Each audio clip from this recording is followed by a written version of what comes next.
कहा जाता है कि एक ऐसा स्टूडियो था जो कि मरने वालों की आखिरी लम्हे की फोटोज खींचता था, लेकिन उस स्टूडियो तक पहुंचना बहुत ही ज्यादा मुश्किल था।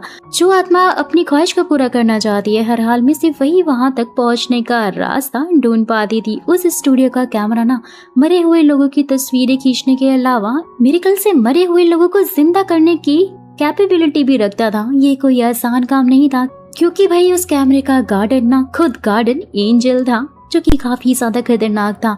So hello and welcome back to my channel guys, this is Prachi. तो आज की कहानी इतनी ज्यादा इंटरेस्टिंग, मजेदार, मिस्टीरियस और सुपर नेचुरल पावर से भरी होने वाली है कि आपको ये स्टोरी इतनी ज्यादा पसंद आएगी, क्योंकि भाई इसके जो एक्टर्स है ना, उन्होंने तो स्टोरी पढ़ते ही रोना शुरू कर दिया था, क्योंकि ये उनके दिल को जो छू गई थी। इसलिए आपके दिल को भी छू जाएगी। वीडियो को एंड तक जरूर देखिएगा, और अगर अभी तक चैनल को सब्सक्राइब, वीडियो को लाइक नहीं किया ना, तो क्या कर रहे हो यार, फटाफट से कर दो। कहानी की शुरुआत में हम अपने मेल लीड सीईओ को देखते हैं, जिसका एक स्टूडियो है, लेकिन नॉर्मल स्टूडियो की तरह वो जिंदा लोगों की नहीं बल्कि आत्माओं की फोटो लेता है। असल में जब कोई पर्सन मरता है, फिर उसकी आखिरी इच्छा होती है, और अपनी आखिरी इच्छा पूरी करवाने के लिए ही आत्माएं सीईओ के स्टूडियो में आती हैं, ताकि उन्हें शांति मिल सके।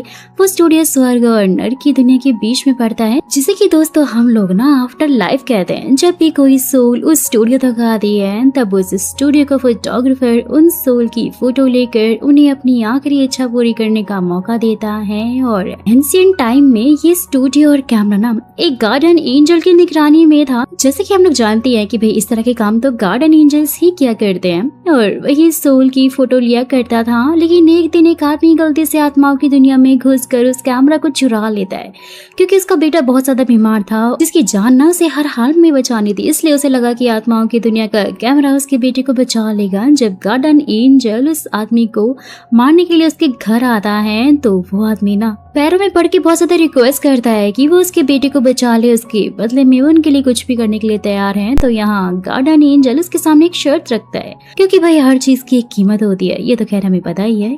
बोलते हैं कि इसके बेटे के लाइफ के बदले उसके आगे आने वाली सारी की सारी पीढ़ियां, यानी जितनी भी जनरेशन होगी, उसका हर आदमी 35 साल का होते ही मर जाएगा। इसकी पीढ़ी को ही अब ये फोटोग्राफी वाला काम करना पड़ेगा, जिसके लिए वो आदमी मान जाता है। और इस तरह से उस आदमी का बेटा बच जाता है, और उसकी पूरी ब्लड लाइन पर ये बहुत बड़ा श्राप लग जाता है। दोस्तों, कोई भी आदमी 35 साल के आगे नहीं जी पाएगा, चाहे वो कितना ही हेल्दी क्यों ना हो। सीन शिफ्ट होता है और हम सीईओ को चर्च में सोते हुए देखते हैं, क्योंकि रात भर आत्माएं अगर उसे परेशान कर रही थी, वो सारी रात उन आत्माओं की फोटो क्लिक करने का काम करता था।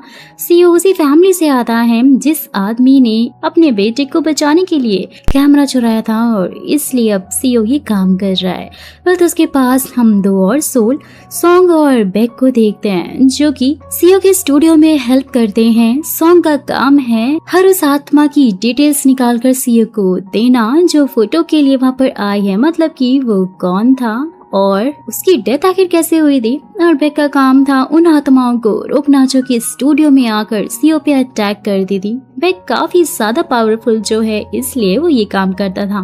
तो दोनों ही सीईओ को अपने साथ स्टूडियो चलने के लिए बोलते हैं, क्योंकि एक आत्मा आई हुई थी। लेकिन जब सीईओ मना करता है ना, बेक तो उसे उठाकर ही लेकर जाने लग जाता है, और उसे हवा में जाते देखकर जज की सब लोग डर जाते हैं, क्योंकि वो लोग उन्हें नहीं देख सकते थे। सीईओ जब स्टूडियो पहुंचता है, तो उसे पता लगता है कि जो आत्मा यहाँ पर अभी आई हुई है, उसकी डेथ शादी से पहले कुछ दिन पहले ही हो गई थी, इसलिए उसकी आखिरी इच्छा शादी करना है। तो जब सीईओ उसके सामने शादी के लिए आता है, तो वो उसका डरावना फेस देखकर शादी के लिए ही मना कर देता है। इससे गुस्सा होकर ना वो आत्मा सीईओ पर ही अटैक कर देती है। ये देखकर बेक उस आत्मा को अपनी पावर से दूर फेंक कर गायब कर देता है। यहाँ ये पता लगता है कि स्टूडियो में आने वाली सभी आत्माओं को विजिटर कहते हैं, और उनके पास अपनी इच्छा पूरी करने के लिए सिर्फ 3 दिन ही होते हैं। नेक्स्ट सीन में हम अपनी फीमेल लीड हान को देखते हैं, जो कि लॉयर और फिलहाल अभी एक सीनियर लॉयर के अंडर में काम करती होती है और एक क्लाइंट आकर ना उसे बता रहा होता है कि हाल ही में उसने क्या किया है। बोलता है कि उसने किसी लड़की के साथ में छेड़छाड़ की है और उसी के केस से वो बाहर निकलना चाहता है। लेकिन हान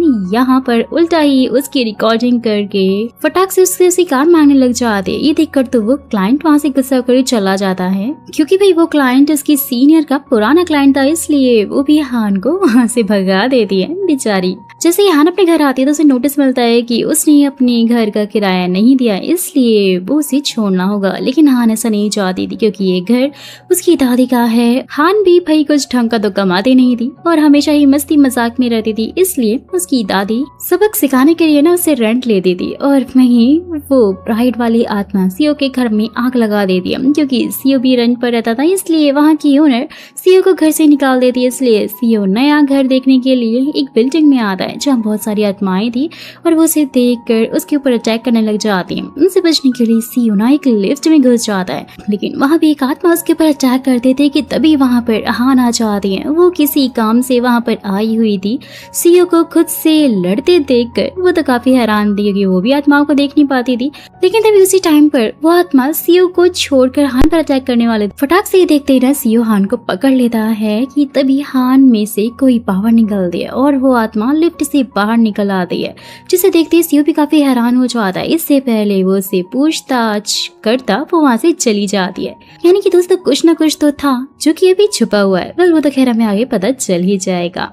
नेक्स्ट सीन में हान को कांग नाम की एक लेडी का केस मिलता है, जहां पर वो पुलिस के सामने एक्सेप्ट कर रही थी कि उसने अपने पैरालाइज हस्बैंड जून की जान ली है। लेकिन जून की ऑटोप्सी रिपोर्ट का कहना था कि उसकी जान अपने आप गई है। कांग यहाँ पर जानबूझकर इल्जाम अपने ऊपर ले रही थी, इसलिए हान उससे बात कर दे ताकि वो बता दे कि आखिर वो ऐसा क्यों कर रही है।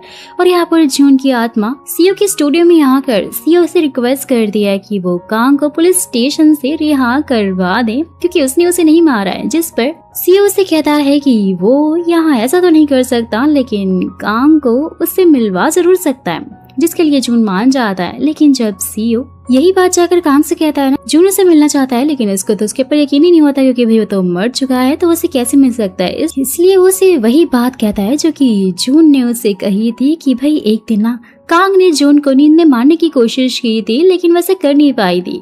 जून उस टाइम पर जाग रहा था। ये सुनते ही कांग को उस पर यकीन हो जाता है कि हाँ शायद जून की आत्मा सच में आई है, इसलिए वो स्टूडियो आ जाती है, जहाँ पहली फोटो क्लिक होते ही जिंदा लोग मरे हुए पर्सन को देख सकते हैं। दूसरी फोटो क्लिक होते ही सोल आत्माओं की दुनिया में चली जाती है। जून को अपने सामने देखकर कांग उसे गले लगाकर रोते हुए माफी मांगती है कि उसने उसे मारने की कोशिश की थी। यहाँ जून कांग को कहकर चला जाता है कि उसकी इसमें कोई गलती नहीं थी, वो 7 साल से पैरालाइज था, तब भी कांग ने उसका बहुत अच्छे से ध्यान रखा था, इसलिए ना उसने अपनी जान ही दे दी थी। जून कांग को बोलता है कि अब उसे खुशी से अपनी लाइफ स्पेंड करनी चाहिए। कांग उसकी बात मान लेती है और जून के जाने के बाद वो एक्सेप्ट कर दिया कि उसने जून को नहीं मारा था, क्योंकि कांग के खिलाफ कोई भी सबूत नहीं थे, इसलिए उसे छोड़ दिया जाता है। वहीं हाँ जब घर आती है ना, तब उसे पता लगता है कि उसकी दादी ने उसका रूम किसी और को ही दे दिया है। जैसे ही वो देखने के लिए आती है कि वहाँ पे कौन आया है, उसको सामने स्टूडियो दिखाई देता है।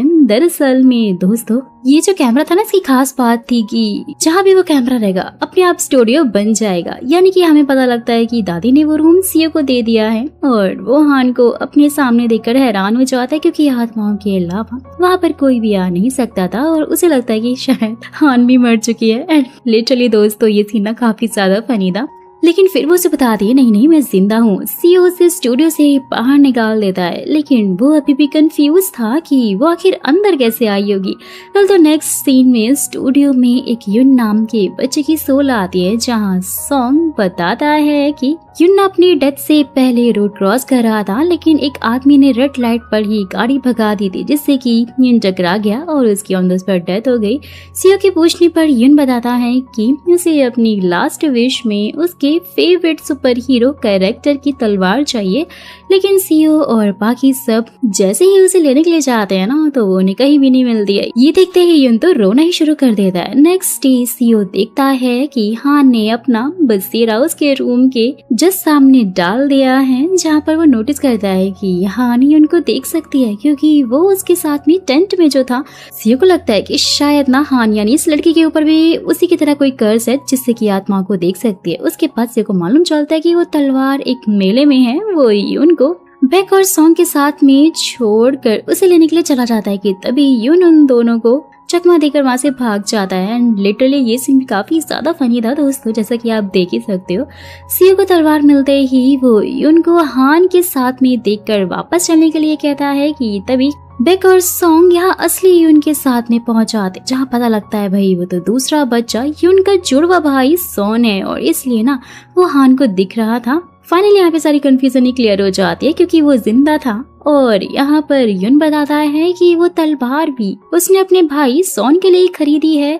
उसकी लास्ट विश है कि वो अपने भाई को मिलकर ये तलवार उसे दे। जैसे ही फिर सियो सोन को जाकर बताता है कि वो उसे यून से मिलवाएगा तो वो उसे किडनैपर समझ के ही उसे डरता है और साफ मना कर देता है कि तभी सियो उसे सुपर हीरो का एक्शन करके दिखाता है और वो उसे यून ने सिखाया था दोस्तों, जिससे कि फाइनली सोन को भी यकीन हो जाता है उसके पास। उसके साथ में स्टूडियो चला जाता है क्योंकि आज सोन का बर्थडे था, इसलिए वो लोग उस जगह को बहुत अच्छे से डेकोरेट करते हैं। लेकिन तभी सोन यून को देखकर सीधा ही उसे गले लगाकर कहता है कि वो उसे छोड़कर कहीं भी ना जाए। लेकिन यून सोन से कहता है कि उसे उनके सुपर हीरो से मिशन मिला है जिसे पूरा करने के लिए ही वो जा रहा है। सोन भी उसकी बात मानकर फाइनली से गुड बाय बोल देता है और सेकंड फोटो के बाद ना यून आत्माओं की दुनिया में यानी कि दोस्तों आफ्टर लाइफ में चला जाता है। और यहाँ सभी लोग सोन के लिए काफी परेशान थे, लेकिन जब वो घर आता है तो वो बताता है कि सियो ने उसे यून से मिलवाया है और वो फोटो भी उसे दिखाता है जहाँ पर हान भी थी। वो फोटो देखकर वो तो बहुत ज्यादा हैरान हो जाती है कि सियो ने आखिर ये सब कैसे किया होगा, इसलिए ना वो उससे मिलने के लिए निकल जाती है सच जानने के लिए। वहीं रास्ते में बहुत सारी आत्माएं मिलकर सियो पर अटैक कर देती हैं ताकि वो कैमरा ले सके। उसके ऊपर बोर्डिंग साइन बस गिरने ही वाला होता है कि तभी हान आकर सियो को वहाँ से हटा लेती है और उसकी क्लोज आ जाती है। देखते ही देखते अचानक से सर्कल बन जाता है, सारी आत्माएं वहाँ से भाग जाती हैं डर के। सियो के हान से ये पूछने पर कि ये सब कुछ उसने कैसे किया, हान को तो कुछ समझ ही नहीं आता है, बल्कि वो तो उसे ही पागल समझने लगती है क्योंकि उसे लग रहा था कि वो अपने आप से ही लड़ रहा था। कि तभी पुलिस आकर ना सियो को ले जाती है क्योंकि हान ने उसके ऊपर सुन को किडनैप करने की रिपोर्ट जो कर दी थी और उसने ये सब कुछ बदला लेने के लिए किया था क्योंकि सियो ने भी रिपोर्ट की थी। हान उसके घर के सामने टेंट लगाकर रह रही है और यहीं पर हम एक पास का सीन देखते हैं दोस्तों कि सियो के फादर के मरने के बाद सियो के अंकल इस श्राप से बचने के लिए दुनिया के दूसरे कोने में निकल गए थे, जहाँ उन्होंने सियो को भी अपने साथ चलने के लिए बोला था, लेकिन सियो ने मना कर दिया था। इसीलिए सियो को आज तक नहीं पता था कि इसके अंकल जिंदा भी हैं या मर चुके हैं। और तो प्रेजेंट में ना सियो सभी को कहता है कि वो सोन को उसकी मर्जी से ही ले गया था, उसने उसके साथ में कोई जबरदस्ती नहीं की, ना ही उसकी किडनैपिंग की थी। लेकिन उसकी बात तो कोई सुनता ही नहीं है कि तभी पुलिस स्टेशन की आत्माएं सियो पर अटैक कर देती है। लेकिन हान की वजह से ना वो ज्यादा क्लोज नहीं आ पा रही थी, यानी कुछ ना कुछ तो हान के अंदर था। तो फिर पुलिस ऑफिसर के कहने पर सियो सांग को हेल्प के लिए कॉल करता है, लेकिन वही कॉल तो लगता ही नहीं है, इसलिए उसे जेल में ही डाल दिया जाता है जहाँ बहुत सारी आत्माएं उसका पहले से ही वेट कर रही थी। सियो हान से रिक्वेस्ट करता है कि वो उसे छोड़कर कहीं भी ना जाए। साथ ही वो उसे ये भी बता देता है कि उसे ना भूत दिखाई देते हैं, जिसे सुनते ही वहाँ पर सभी लोग तो हंसने लग जाते हैं कि शायद ये लड़का पागल हो गया या फिर मजाक कर रहा है। सब कुछ देखते ही हान भी सियो को छोड़कर वहाँ से निकल लेती है। नेक्स्ट डे फिर फाइनली सांग किसी और की बॉडी में आकर सियो को छुड़वा लेता है और वो सीधा चर्च जाकर फादर से बात करता है। वो उन्हें बताता है कि उसके मरने के दिन बहुत ही ज्यादा नजदीक है, लेकिन हान के आने के बाद ना उसे एक उम्मीद मिली है कि शायद वो अपने आप को इस कर्ज से छुड़वा सकता है, मुक्ति दिलवा सकता है। फादर से वो पूछ रहा होता है कि सच में क्या ऐसा ही है, क्या वो उसकी हेल्प करेगी, जहाँ फादर उसे बस गॉड पर ट्रस्ट रखने के लिए बोलते हैं। कि तभी सियो को पता लगता है कि फादर की तो कुछ टाइम पहले ही डेथ हो चुकी है और उसके सामने ना उनकी आत्मा थी, इसलिए वो वहाँ से भाग जाता है, ये सोचकर कि वो कहीं उसके ऊपर ये हमला ना कर दे, और सीधा आकर ना हान को ढूंढने लग जाता है। कि तभी दादी आकर उसे रिक्वेस्ट करती हैं कि वो उसकी एक फोटो क्लिक कर दे, जहाँ सियो फोटो लेते हुए उनसे हान के बारे में पूछ रहा होता है कि क्या उसके साथ में कभी भी कुछ अजीब हुआ है बचपन से लेकर अब तक। जहाँ दादी की बातों से मालूम चलता है कि हान के पेरेंट्स की डेथ बचपन में ही एक कार एक्सीडेंट की वजह से हो गई थी, तभी से उन्होंने उसे अकेले ही पाला है और उसकी लाइफ काफी मुश्किलों से भरी रही है। सबको सुनते ही सियो को बहुत ज्यादा बुरा लगता है और फोटो क्लिक होते ही ना दादी हान के ऑफिस का एड्रेस उसे बता देती है, क्योंकि भाई यही उनके बीच में डील हुई थी। वेल तो नेक्स्ट सीन में ना सियो जाकर हान को फिर से सब कुछ बताते हुए बोलता है कि उसे भूत दिखते हैं, अगर वो सच बताए कि उसकी पावर क्या है तो वो उसकी हेल्प जरूर करेगा। लेकिन भाई हान को तो उसकी बातों पर अभी भी यकीन नहीं हो रहा था और वो उसे शाम को स्टूडियो आने का बोलकर वहाँ से चला जाता है। रात को जब सीओ हान का वेट कर रहा होता है कि तभी वहाँ पर फादर की आत्मा फिर से आ जाती है। उनकी आखिरी विश थी कि वो लोग उनके लैपटॉप में सेव जितनी भी एडल्ट वीडियोस है सब कुछ डिलीट कर दे। ये सुनते ही तो सीओ को काफी शॉक लग जाता है। वही दादी को भी एक लेडी से मालूम चलता है कि हान को जॉब से निकाल दिया गया है। उन्हें तो काफी ज्यादा बुरा लगता है क्योंकि उन्हें लग रहा था कि उसने खुद ही जॉब छोड़ दी होगी। यहाँ पर हान जब स्टूडियो आती है ना तो हवा में उड़ती चीजें देखकर वो समझ आती है कि सीओ सच में आत्माओं को देख सकता है, यानी कि ये लड़का झूठ नहीं बोल रहा था। और उसके पूछने पर सीओ उसे बता देता है कि इस स्टूडियो तक आत्माएं बहुत ही मुश्किलें पार करके आ पाती हैं, लेकिन जो भी भटकती आत्माएं हैं ना वो बिना किसी मुश्किल को पार करे ही ये कैमरा लेकर अपनी आखिरी इच्छा पूरी करना चाहती हैं। इसीलिए वो उस पर हमेशा अटैक करती रहते हैं जिससे कि वो कैमरा ले सके। इसलिए मैं चाहता हूँ कि तुम कुछ दिनों के लिए मेरे साथ में रहो, क्योंकि तुम्हारे पास कुछ न कुछ तो ऐसी मिस्टीरियस पावर है जिससे सभी आत्माएं मुझसे दूर हो जाती हैं और फिर मैं कहीं दूर चला जाऊंगा। जिस पर हान उससे बोलकर चली जाती है कि वो सोचकर उसे जवाब जरूर दे देगी।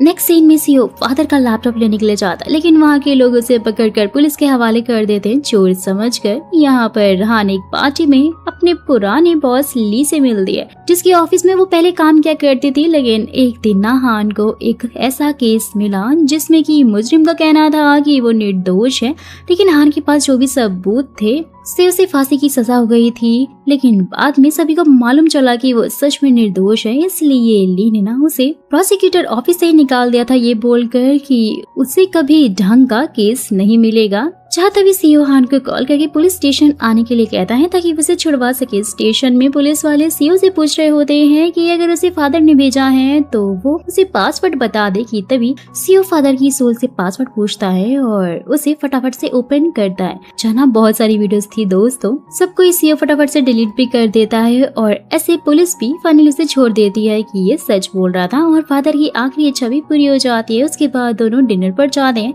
जहाँ हान उसे अपने उसी केस के बारे में बताते हुए कहती है कि वो उसकी हेल्प करेगी, इसलिए उसे जब भी हान की जरूरत हो तो वो उसे बुला ले। ये सुनते ही तो सीओ काफी ज्यादा खुश हो जाता है। नेक्स्ट डे दादी हान के पुराने ऑफिस ली से बात करने के लिए जाती है ताकि वो उसे फिर से जॉब पर रख ले, लेकिन ली तो उन्हें इग्नोर करके चला जाता है। ये देखकर उन्हें काफी बुरा लगता है कि तभी घर आते हुए ना उनकी हार्ट अटैक के कारण रास्ते में डेथ हो जाती है, क्योंकि वो बहुत ज्यादा सैड थी दोस्तों। जैसे ये बात हान को मालूम चलती है वो तो पूरी तरह से टूट जाती है, सड़क पर ही बैठकर जोरों से रोने लग जाती है।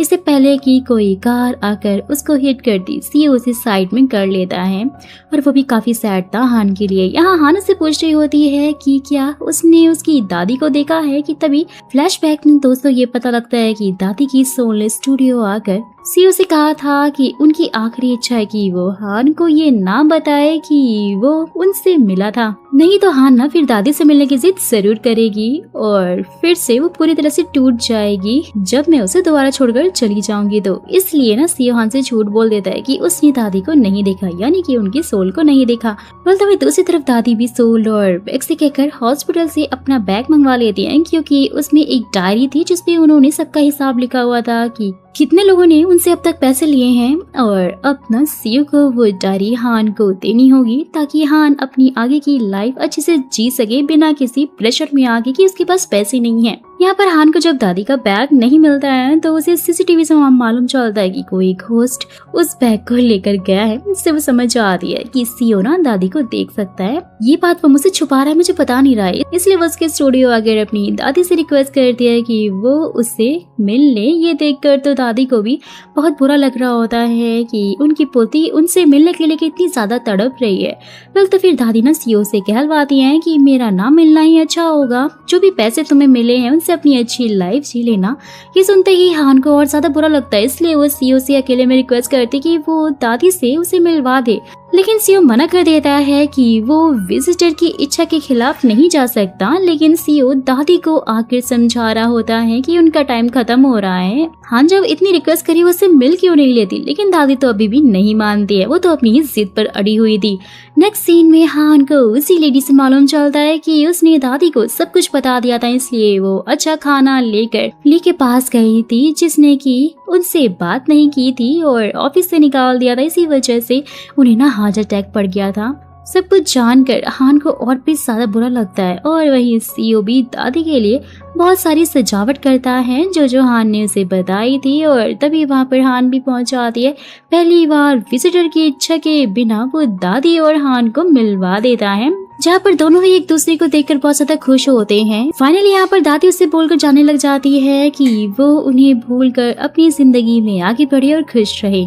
नेक्स्ट डे हान ठान लेती है कि उस केस की वजह से जो उसकी रिस्पेक्ट गई है ना, वो उसे वापस ला कर ही रहेगी। जहाँ वो सीओ को देखकर उसे बताती है कि जब से उसने उसकी फोटो ली है तब से उसे घोस्ट दिख रहे हैं। वो सॉन्ग और बैग को भी अच्छे से देख पा रही थी, लेकिन कुछ घोस्ट को देखकर उसे बहुत ज्यादा डर लग रहा है। ये देखते ही ना सीओ काफी हैरान हो जाता है कि दूसरी फोटो के बाद तो हान को घोस्ट नहीं देखने चाहिए थे, और इसलिए ना वो उसे कुछ तावीज़ें देता है और अपना नंबर देते हुए कहता है कि वो चिंता ना करे, वो कुछ न कुछ सोल्यूशन जरूर ढूंढ लेगा। फिर सीओ सॉन्ग और बैग से अपने पूर्वजों की डायरी निकलवाता है, जिसमें उन्होंने अभी तक जितनी भी आत्माओं की फोटो ली थी ना, उन सबके नाम और डिटेल्स थे, और वो उन दोनों को काम पर लगा देता है। बोलता है कि उन्हें ऐसा केस ढूंढना है जिसमें किसी पर्सन को दूसरे फोटो के बाद भी घोस्ट दिख रहे हैं, क्योंकि वो डायरी बहुत सारी थी, उसमें बहुत सारी डिटेल्स थी। जिस पर सॉन्ग कहने लग जाता है कि इसमें तो बहुत सारी डिटेल्स है ना, हमें पूरी रात काम करना पड़ेगा। और जहाँ दोस्तों ये पता लगता है कि सॉन्ग की डेथ ना ओवर टाइम के काम की वजह से ही हुई थी। तो एक दिन ना वो अपनी गर्लफ्रेंड से मिलने वाला था, लेकिन उसके बॉस ने उसे बहुत ज्यादा काम दे दिया था, जहाँ काम करते करते सॉन्ग को हार्ट अटैक पड़ गया था और उसकी डेथ हो गई थी। यानी कि शायद ये इसका कोई ट्रॉमा था। Sorry to interrupt in the middle of the video guys. आप लोगों से मेरा एक सवाल है कि क्या आप में से भी किसी को कोई ट्रॉमा है? क्या आपकी लाइफ में कभी कुछ ऐसा हुआ है जिसकी वजह से आपको अभी उस चीज से डर लगता है और आप उसे ओवरकम करना चाहते हो लेकिन कर नहीं पा रहे हो? तो अगर ऐसा कुछ है तो आप हमारे साथ शेयर कर सकते हो, क्योंकि मैं सबके कमेंट्स पढ़ती हूँ, रिप्लाई भी करती हूँ। इसलिए अगर आप हमारे साथ शेयर करोगे तो मुझे बहुत ज्यादा खुशी होगी, और साथ ही मैं अपनी आने वाली नेक्स्ट वीडियो में आप सबको शाउट आउट भी दूंगी। So back to the story. Next scene में हम हान की कजिन जीवॉन को देखते हैं, जो कि अभी पूरी दुनिया घूमकर हॉस्पिटल आती है, क्योंकि उसे कैंसर था और डॉक्टर ने उसे कहा था कि उसके पास सिर्फ 1 ही महीना बचा है जीने के लिए। इसलिए ना उसने अपने सारे पैसे घूमने पर उड़ा दिए थे। जब उसे डॉक्टर से मालूम चलता है कि उसका कैंसर तो बिल्कुल ठीक हो चुका है, वो तो उन पर ही गुस्सा करने लग जाती है, क्योंकि अब उसके पास पैसे नहीं बचे थे। यहाँ पर हान भी सीओ को देख कर उसका सिर सहलाते हुए कहती है कि तुम बहुत ज्यादा बहादुर हो, जो ये सब कुछ बचपन से करते आ रहे हो, लोगों की हेल्प कर रहे हो। मैं तो यहाँ पर 2 दिन में ही थक गई थी। ये सब कुछ देखकर ना सीओ को याद आता है कि बचपन में भी एक लड़की यहाँ उसे ऐसे ही बातें करती थी, उसने भी एक बार उसे यही कहा था।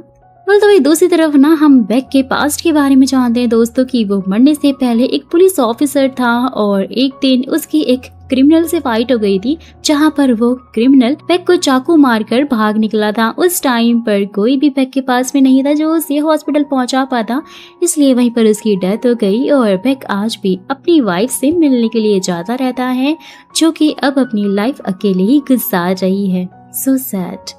नेक्स्ट सीन मेरा सॉन्ग सीओ को बताता है कि उसे एक केस मिला है, जहां पहले भी एक लड़की को दूसरी फोटो के बाद आत्माएं दिख रही थी। तो उस चीज को खत्म करने के लिए उसके पूर्वज ने एक भटकती आत्मा के साथ में उस लड़की की फोटो ली थी, और इसकी एक शर्त थी कि वो आत्मा अपनी आखिरी इच्छा नहीं मांग सकती है, जिसका साफ मतलब ये है कि उसे अपनी आखिरी इच्छा उस पर्सन के लिए कुर्बान करनी पड़ेगी। और उसमें एक चेतावनी भी लिखी हुई थी, किसी भी आत्मा के साथ जबरदस्ती की गई तो फोटोग्राफर की जान को खतरा हो सकता है। लेकिन सीओ उसे इग्नोर करके उस आत्मा को ढूंढने के लिए निकल जाता है, जिसकी कोई आखिरी इच्छा ना हो।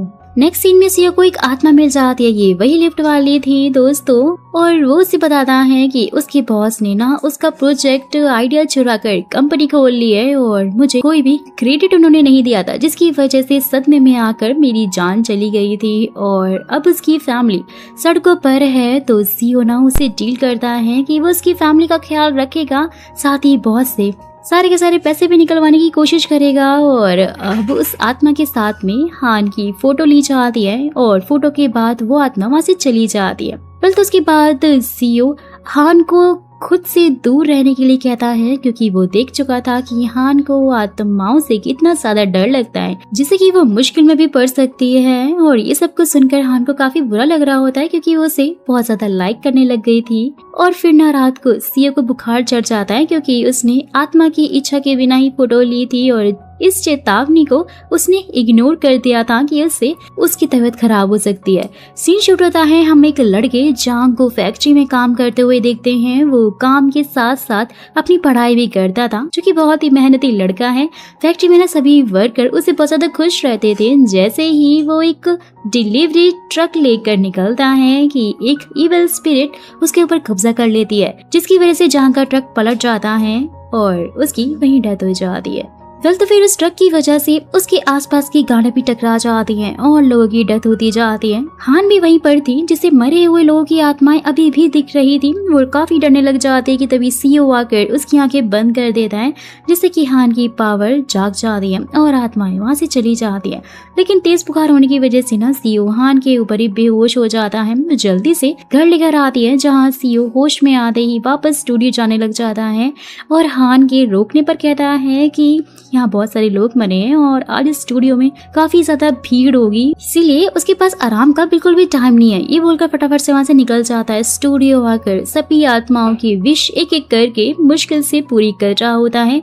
और पास का सीन देखते हैं दोस्तों हम, जहाँ पर हान बचपन में अपने पेरेंट्स के साथ दादी के घर जा रही थी कि तभी एक गाड़ी बेकाबू होकर उनकी तरफ बढ़ी और दोनों की टक्कर की वजह से हान के पेरेंट्स की डेथ हो गई थी। लेकिन हान को यहाँ किसी ने बचा लिया था कि तभी हान उस स्टूडियो के कैमरे को लेकर सीओ के पास में आती है, जहाँ पर वो उसे कहती है कि उसे उसके पेरेंट्स से मिलना है। और सीन यहीं पर कट हो जाता है। वो अपने पेरेंट्स से मिली या नहीं, वेल ये तो हमें आगे पता चलेगा। वेल तो प्रेजेंट में ना सीओ याद कर रहा होता है कि एक्सीडेंट होने से पहले वो हान से मिलने के लिए जा रहा था कि तभी उसने ट्रक में उस इविल स्पिरिट को देख लिया था और उस स्पिरिट ने उसे मारने के लिए ही ट्रक सीओ की डायरेक्शन में कर दिया था।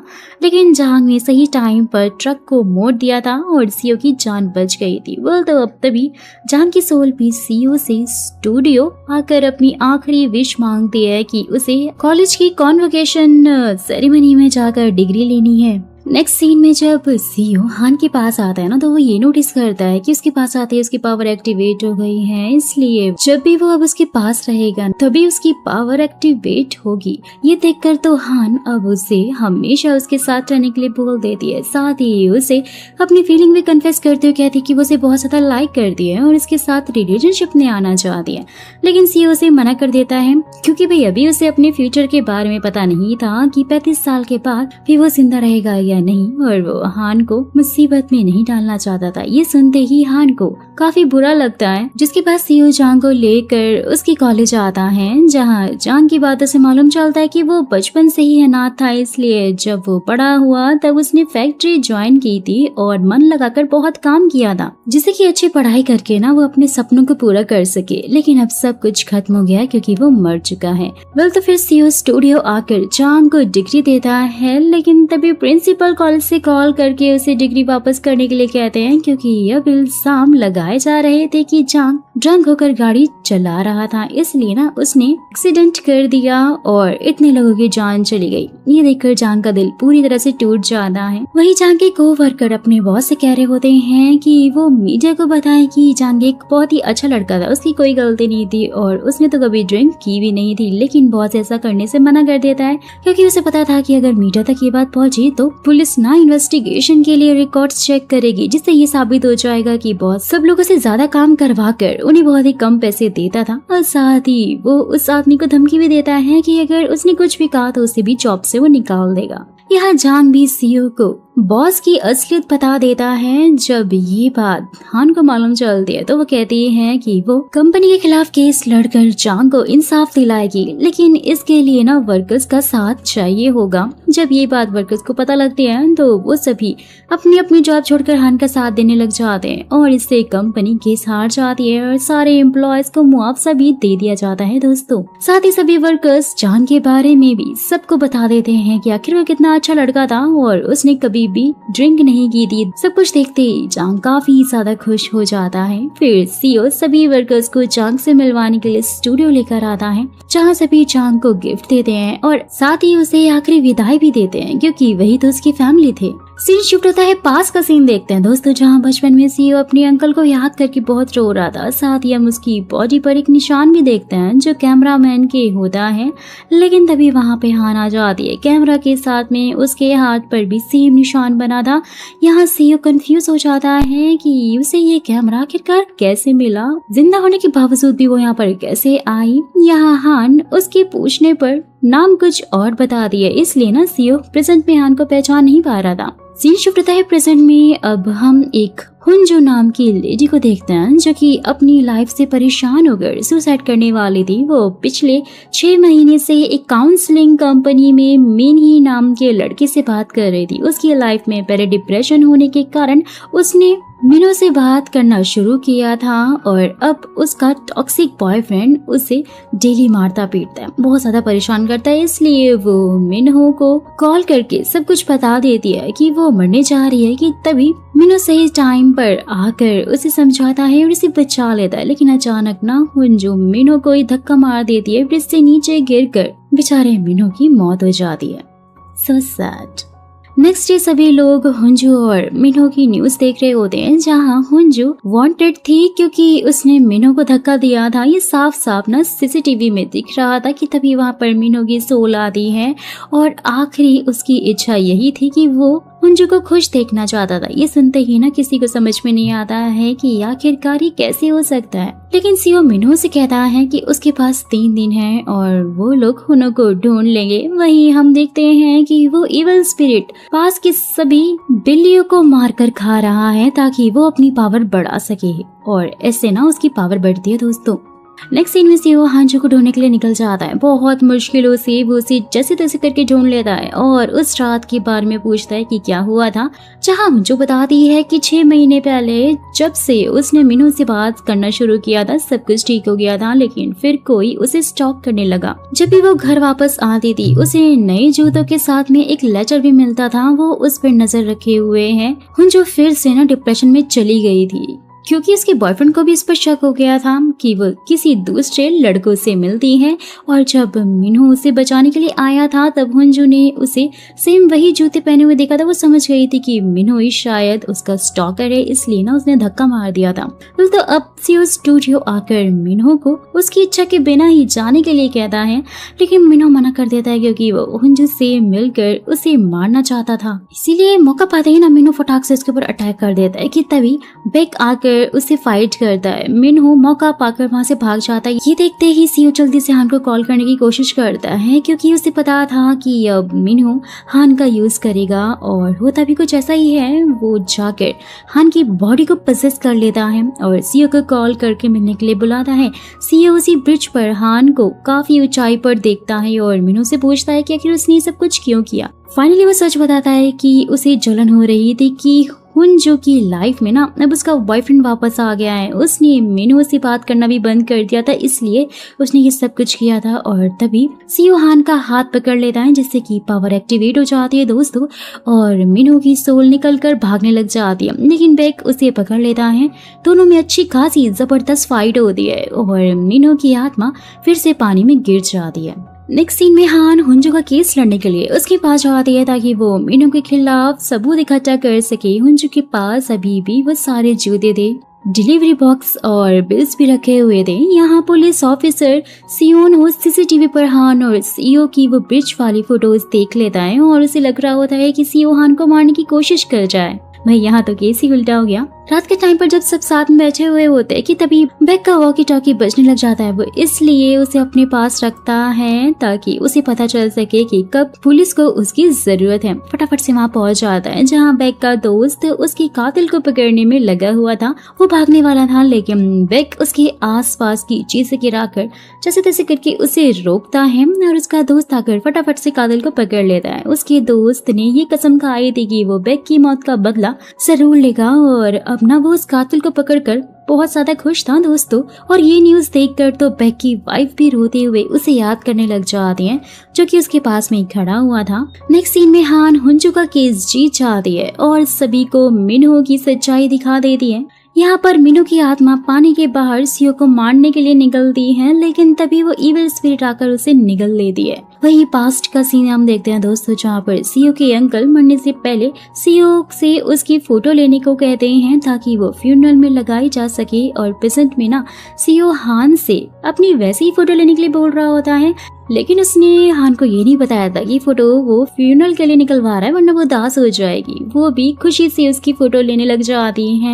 यहाँ पर बेक भी अपनी वाइफ को किसी और पर्सन के साथ में देखकर उदास हो जाता है क्योंकि अब उसकी वाइफ नई लाइफ स्टार्ट करना चाहती थी। अब बेक की उदासी और गुस्सा सीओ नोटिस कर लेता है। वहीं जीवोन जब हान और सीओ से मिलने के लिए आती है तो उसकी बातों से मालूम चलता है कि सॉन्ग मरने से पहले जिस लड़की के साथ में डेट करने जाने वाला था ना वो कोई और नहीं बल्कि जीवोन ही थी और ना असल में ये लोग पहले भी नहीं मिले थे। इसलिए सॉन्ग उसे देखकर हैरान हो जाता है और वहीं बेक उस आदमी को मारने की सोच रहा होता है जिसके साथ उसकी वाइफ मूव ऑन करने का सोच रही है। साथ ही वो उन दोनों की चैटिंग भी पढ़ लेता है जिससे कि वो और ज्यादा गुस्सा होकर उस आदमी पर अटैक कर देता है कि तभी सीओ आकर उसे रोक लेता है और अकेले में ले जाकर बहुत समझा रहा होता है कि उसे ये सब कुछ करके इविल स्पिरिट बनने की जरूरत नहीं है, उसे भी सब कुछ भूलकर आगे बढ़ना होगा। और बेक भी फाइनली उसकी बात को समझ आता है। वो अंदर से काफी ज्यादा दुखी था। लेकिन नेक्स्ट सीन में ना सीओ सॉन्ग को स्टूडियो की जिम्मेदारी सौंपकर हान के साथ में कैंपिंग के लिए चला जाता है ताकि उसका मूड थोड़ा सा ठीक हो सके। लेकिन उसके जाते इविल स्पिरिट स्टूडियो पर अटैक कर देती है लेकिन वो उसके अंदर नहीं घुस पाती है क्योंकि स्टूडियो की पावर इविल स्पिरिट को अंदर नहीं आने देती थी। और वहीं सीओ हान को उसके बचपन वाले नाम से पुकारता है।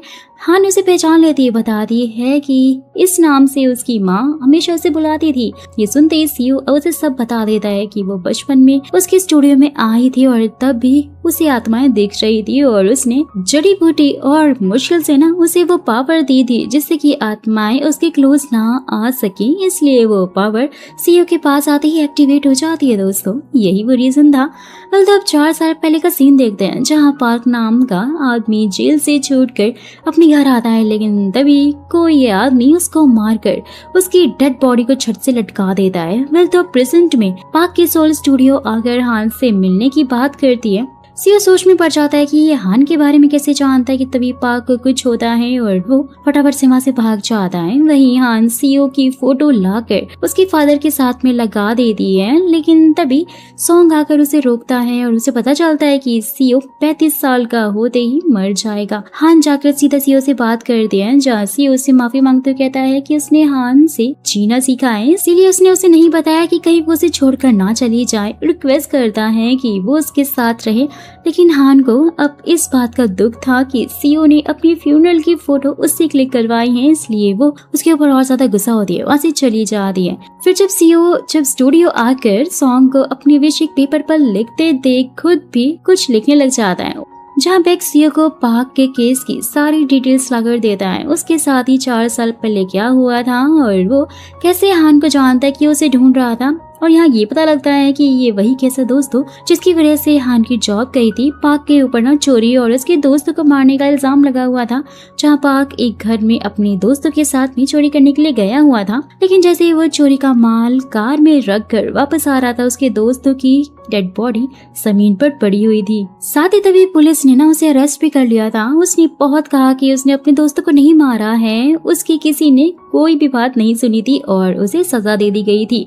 लेकिन जब जब हान ने केस को डीपली इन्वेस्टिगेट किया तो पता लगा कि कार में रखे सामान पर लगे फिंगरप्रिंट से ये मालूम पड़ा कि वहाँ कोई चौथा आदमी भी था। जैसे ही फिर इसकी खबर हान ने ली को दी थी ना, यानी अपने पुराने बॉस को, तो उसने उसी पर झूठा इल्जाम लगा दिया था कि वो एक अपराधी को बचाना चाहती है, जॉब से भी उसे निकाल दिया था। तब भी हान ने हार नहीं मानी थी और उसके बाद सब कुछ उसने इंटरनेट पर पोस्ट कर दिया था, जिससे कि पाक को बेल मिल जाती है। बाहर आते ही उसका मर्डर हो गया था, इसलिए हान को आज भी पाक के मरने का बहुत ज्यादा गिल्ट है। अगर वो ये सब कुछ पोस्ट नहीं करती, वो जेल के अंदर अभी जिंदा होता। सब कुछ जानकर ना सीओ प्लान करता है कि उन्हें पाक को हान से मिलने से रोकना होगा, क्योंकि क्या पता वो हान पर ही अटैक कर दे। इसीलिए फिर बेक और सॉन्ग ना पाक को ढूंढने के लिए जाते हैं और सीओ हान के पास चला जाता है।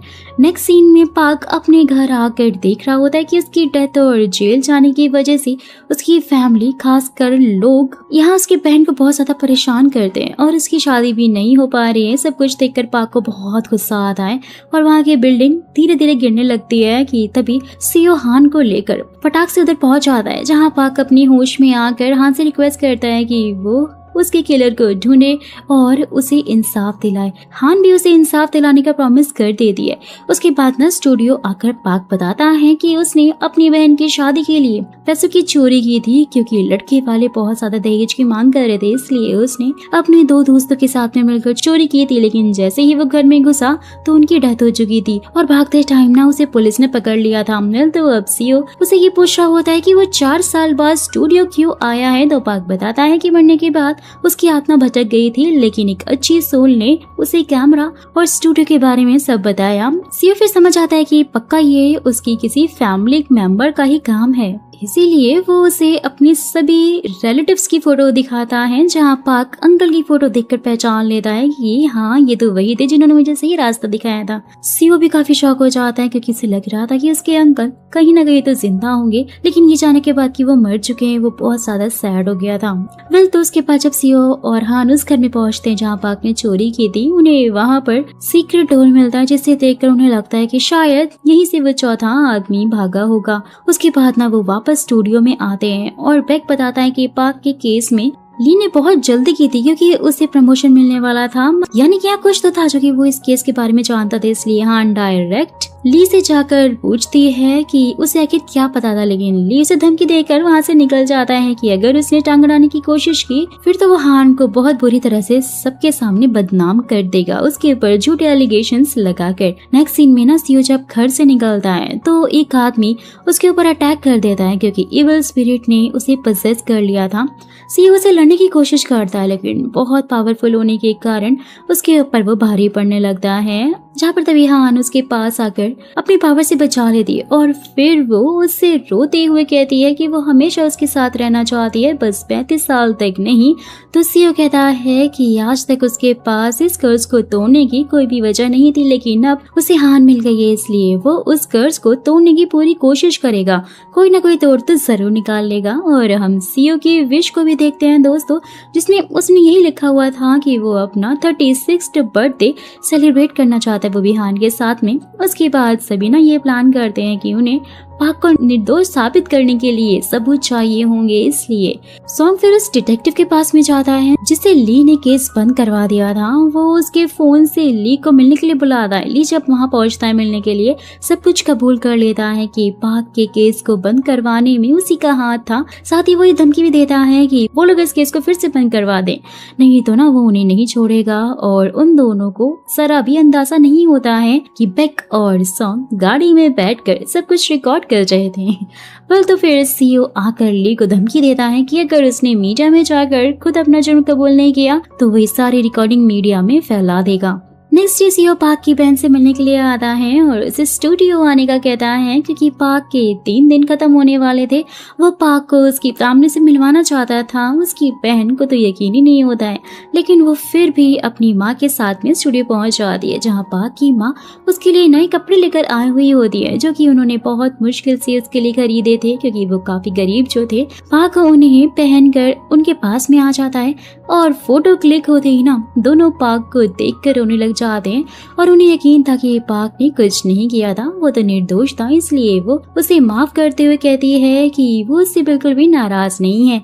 ये देखते ही पाक को काफी खुशी होती है और आखिरी बार दोनों को गुड बाय बोलकर आत्माओं की दुनिया में यानी कि आफ्टर लाइफ में चला जाता है और उससे पहले हान को भी वो थैंक्स बोलता है।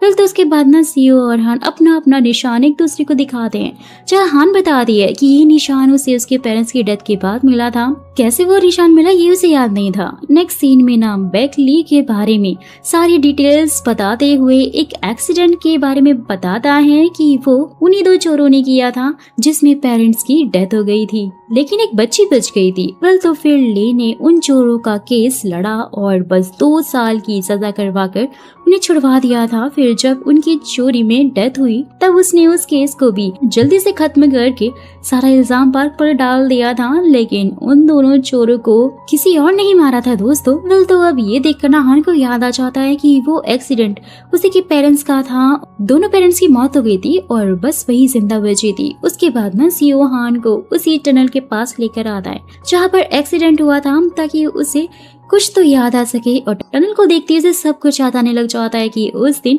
उसे बचाने कोई और नहीं बल्कि सीओ के अंकल आए थे। उन्होंने हान को कैमरा दिया था ताकि वो किसी को मदद के लिए बुला सके, लेकिन जैसे ही उन्होंने एक कार को रोकने की कोशिश की उस कार ने उन्हें ही उड़ा दिया था, जिस वजह से उनकी भी उसी दिन वही डेथ हो गई थी।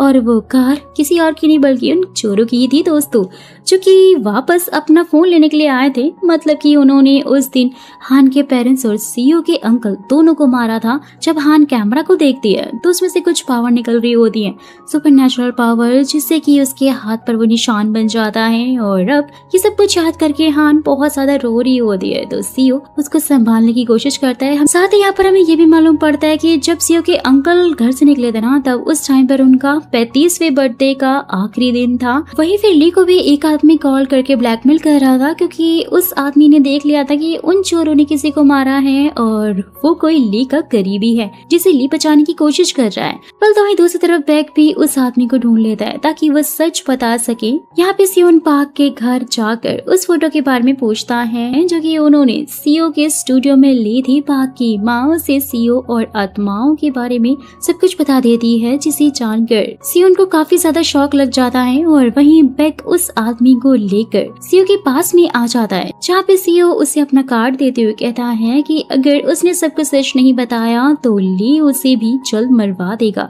ये बोलकर वो वहाँ से चला जाता है।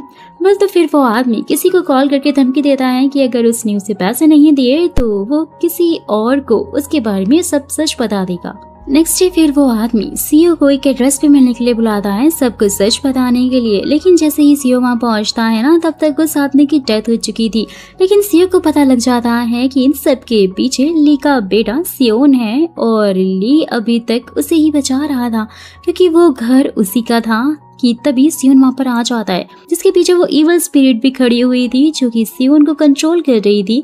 यहाँ पर हान सीओ का वेट कर रही थी कि तभी सीओ की सोल उसके सामने आ जाती। ये देखकर वो रोने लग जाती है कि वो मर नहीं सकता।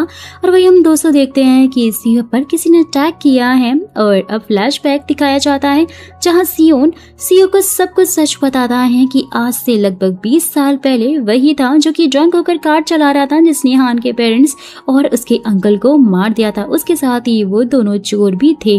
ली की वजह से ही सियोन उसका बेटा बच गया था, लेकिन उन दोनों को जेल हो गई थी, जिसे बाद में ली ने छुड़वा लिया था। लेकिन बाद में ना उन दोनों ने ली और सियोन को ब्लैकमेल करना शुरू कर दिया था। इसलिए सियोन ने प्लान करके उन दोनों चोरों को ही मारकर पार्क पर सारा इल्जाम लगा दिया था। लेकिन भागते हुए उस आदमी ने देख लिया था और फिर वो उन्हें ब्लैकमेल करने लग गया था, जिसकी वजह से उसने उसे भी मार दिया था। और अपना सीओ भी सब कुछ जान गया है, इसलिए वो उसके ऊपर भी चाकू से अटैक कर देता है। लेकिन सीओ भागकर बाहर आ जाता है, जहाँ बहुत सारे लोग उसे ऐसे देख जल्दी से एम्बुलेंस को बुला लेते हैं और सियोन वहाँ से भाग जाता है मौका देखते ही।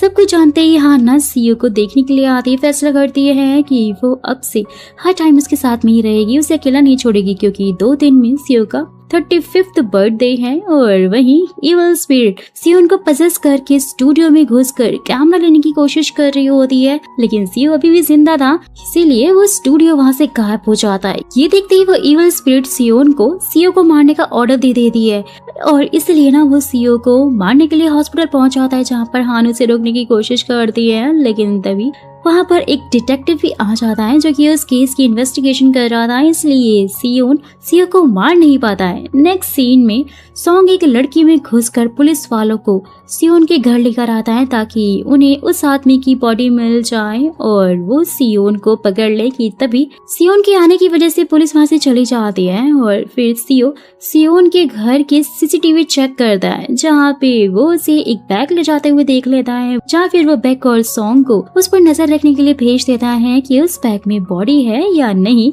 लेकिन वही बैग और सॉन्ग को तो उसमें कुछ भी नहीं मिलता। वहीं सियोन डिटेक्टिव के साथ में सियो के घर आ जाता है तलाशी लेने के लिए, जहां उन्हें वही बैग और उस आदमी की बॉडी मिल जाती है।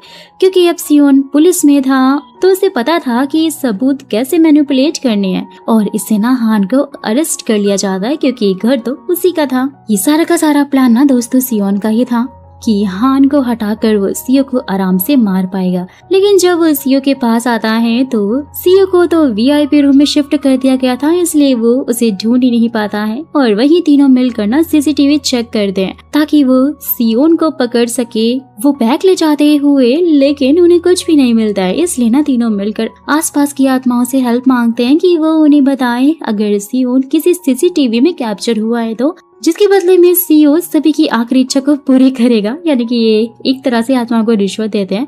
वेल तब इसके लिए सब आत्माएं मान भी जाती हैं और उसे ढूंढकर बता देते हैं कि एक कार जो कि हान के घर के आगे खड़ी हुई है उसके डैश कैम में सब कुछ रिकॉर्ड हो चुका है। इसलिए सियो उस रिकॉर्डर को लेकर डायरेक्ट ही डिटेक्टिव को भेज देता है, जिससे सियोन का राज खुल जाता है और हान को छोड़ दिया जाता है। वहीं सियोन को भी सीसीटीवी की हेल्प से मालूम चल जाता है कि सियो आखिर है कहाँ पे, इसलिए फटाक से वहाँ पे पहुंच जाता है जहाँ पुलिस पहले से उसका वेट कर रही थी उसे पकड़ने के लिए।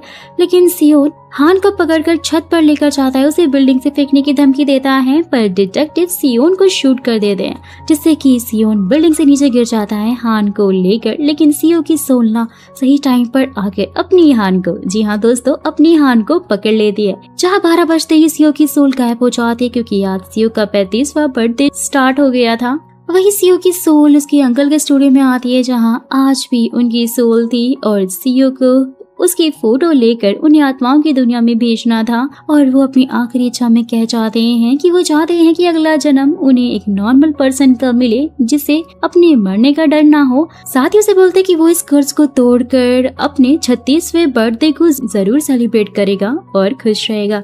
सियो ये सब कुछ सुनकर बहुत ज्यादा रोता है, काफी सेंटी हो जाता है और उनकी फोटो लेकर आत्माओं की दुनिया में उन्हें भेज देता है। वही हान जब सियो को देखने के लिए आती है ना, वो बिल्कुल ठीक उसके सामने होता है और अब इससे सियो थोड़ा कंफ्यूज हो गया था, क्योंकि उसे तो अभी तक मर जाना चाहिए था, तो वो जिंदा कैसे था। नेक्स्ट सीन में दोस्तों हम सियोन को देखते हैं जो कि बच गया था। पुलिस उसे इन्वेस्टिगेट करती है, जहां सियोन ली को बुलाने के लिए बोलता है, लेकिन ली तो साफ मना करते हुए कहता है कि उसे उसका कोई लेना देना नहीं है, तो पुलिस जो चाहे उसके साथ कर सकती है।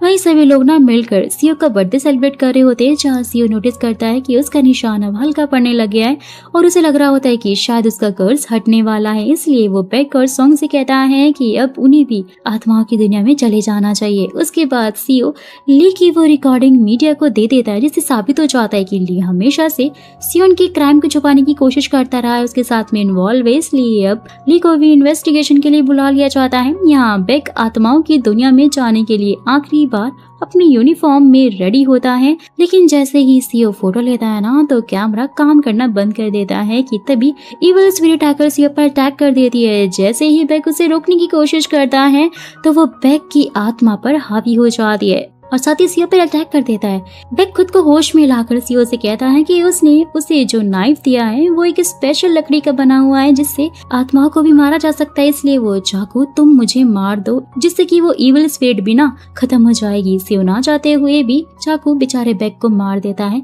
जिससे बैक के साथ साथ वो इविल स्पिरिट भी दोस्तों हमेशा के लिए खत्म हो जाती है। यानी कि अब उन्हें आफ्टर लाइफ नहीं मिलेगा। और बैक के जाते ही स्टूडियो में भूकंप आने लग जाता है, सब कुछ बहुत जोरों से हिल खेल रहा होता है स्टूडियो कैमरा के साथ, ये अचानक से गायब हो जाता है। साथ ही हान और सीओ का निशान जोरों से शाइन करने लगता है। उन्हें लग रहा होता है कि अब शायद कर्ज खत्म हो गया है। और यहाँ होता ये है कि सीओ का निशान तो चला जाता है, लेकिन हान का निशान अभी भी था और उसे अभी भी आत्माएं दिख रही थी, जिसके बारे में वो सीओ को नहीं बताती है कि जिससे वो परेशान ना हो जाए। नेक्स्ट सीन में सीओ अब एक नॉर्मल स्टूडियो खोल लेता है जो उसका हमेशा से सपना था, और वहाँ हान भी एक रिस्पेक्टेड लॉयर बन चुकी होती है, लेकिन उसे कभी कभी आत्माएं देखकर डर लगने लग गया था।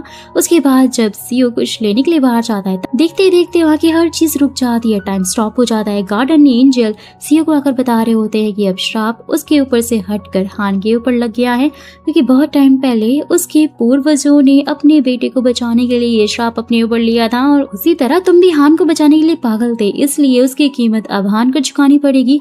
यानी कि अब वो स्टूडियो की फोटोग्राफर बन चुकी है और 35 साल होते ही वो मर जाएगी। अगर तुम हान को इस घर से बचाना चाहते हो तो तुम्हें कैमरे को ले जाकर वापस आत्माओं की दुनिया में रखना होगा, लेकिन याद रखना वहाँ से कोई जिंदा लौट कर नहीं आता। वेल, तो फैसला तुम्हारा है कि क्या करना है। सीओ भागते हुए हान के पास आता है, जहाँ हान समझ चुकी थी कि अब उसे सीओ का काम करना है, और वो इससे खुश भी थी क्योंकि सीओ एक नॉर्मल लाइफ जी पाएगा। लेकिन सीओ ना आत्माओं की दुनिया में जाने का रास्ता ढूंढने लग जाता है, क्योंकि वो हान को ऐसे नहीं छोड़ सकता था, और उसे अपने अंकल के कुछ पेपर्स पर लिखी हुई डिटेल से ये मालूम चलता है कि चंद्र ग्रहण की रात ही ना आत्माओं की दुनिया का दरवाजा खुलता है। उस दिन उसके अंकल भी कैमरा लेकर आत्माओं की दुनिया में जा रहे थे, तब भी चंद्र ग्रहण था, लेकिन उससे पहले ही उनकी डेथ हो गई थी। तो अब सीओ उसी टनल के पास आता है और उसे एक मंदिर मिलता है, जहाँ पर एक पुजारी की आत्मा सीओ को बता देती है कि यहाँ से थोड़ी दूरी पर ही उस दुनिया का दरवाजा है, जहाँ से निकलने का दरवाजा उसे खुद ही ढूंढना होगा, वरना वो हमेशा के लिए आत्माओं की दुनिया में फंसा रह जाएगा। तो उसके बाद सीओ हान से उस दुनिया में जाने की परमिशन लेता है और रात को तैयारी करके निकल पड़ता है। उस दुनिया में पहुंचकर उसे मारने के लिए बहुत सारी आत्माएं उसके पीछे पड़ जाती हैं, और बहुत मुश्किलों से जैसे तैसे करके सीओ कैमरा को उसी जगह पर लाकर रख देता है कि जहाँ तभी गार्डन एंजल पहुंच जाते हैं। साथ ही उसे बताता है कि कैमरा को यहाँ पे रखने के बाद वो बिना कैमरा के यहाँ से नहीं निकल पाएगा, और कैमरा वापस गया तो हान को मरना होगा। फिर तो अब एक तरफ हान की लाइफ थी और एक तरफ सीओ की, लेकिन सीओ हान को चुनता है और कैमरा रखकर भागने लग जाता है। वहाँ की आत्माएं उसे घायल कर देती हैं और वो बहुत ज्यादा इंजर्ड हो जाता है, जिससे कि बेहोश भी हो गया था, और वही हान के ऊपर से कर्ज और निशान मिट जाता है। और सीओ की कोई भी खबर ना मिलने पर हान काफी ज्यादा अपसेट हो जाती है और उसके लौटने का ही वेट कर रही होती है। देखते ही देखते दोस्तों ऐसे एक पूरा साल बीत जाता है। वहीं सीओ को हो जाता है जहाँ अभी बस कुछ ही टाइम बीता हुआ था, क्योंकि जैसा कि हम जानते हैं कि आत्माओं की दुनिया में टाइम बहुत धीमे धीमे बीतता है, और हमारी दुनिया यानी कि अर्थ पे टाइम बहुत जल्दी जल्दी बीतता है, और इसलिए हम जैसी आत्माओं को यहाँ इस धरती पर अपने कर्मों का हिसाब करने के लिए भेजा जाता है। सो दोस्तों, अगर आपको भी इन सब चीजों के बारे में पहले से पता था तो मुझे कमेंट बॉक्स में लिखकर जरूर बताइएगा, क्योंकि मैं तो ये सब कुछ पहले से ही जानती थी। So back to the story. आत्माओं की दुनिया में ना अभी सिर्फ कुछ टाइम ही बीता हुआ था। फटाक से सीओ उठकर बाहर निकलने का रास्ता ढूंढता है कि तभी उसे वहाँ यून की सोल मिलती है, जो कि सीओ को इंसानों की दुनिया के दरवाजे तक ले जाती है। वो उसे कहता है कि आपने भी मेरी हेल्प की थी, मेरे बर्थडे पर मेरे भाई से मुझे मिलवाया था, इसलिए आज मैं आपको आपके 36वें बर्थडे पर हान से मिलवा रहा हूँ। ये देखकर सीओ बहुत ज्यादा खुश हो जाता है और साथ ही थोड़ा इमोशनल भी था, और उससे बाय बोलकर सीधा हान के पास निकल आता है, जहाँ पर हान को उसे देखकर लग रहा होता है कि शायद वो सपना देख रही है। लेकिन जब सीओ उसे हक करता है ना तो उसे यकीन हो जाता है कि वो सच है, और वो उसे देखकर काफी खुश होती है। सो दोस्तों, इसी के साथ ना इस ड्रामा की हैप्पी एंडिंग हो जाती है, क्योंकि अब दोनों एक नॉर्मल लाइफ जी सकते थे बिना किसी कर्ज के। उनके ऊपर से श्राप हट चुका था।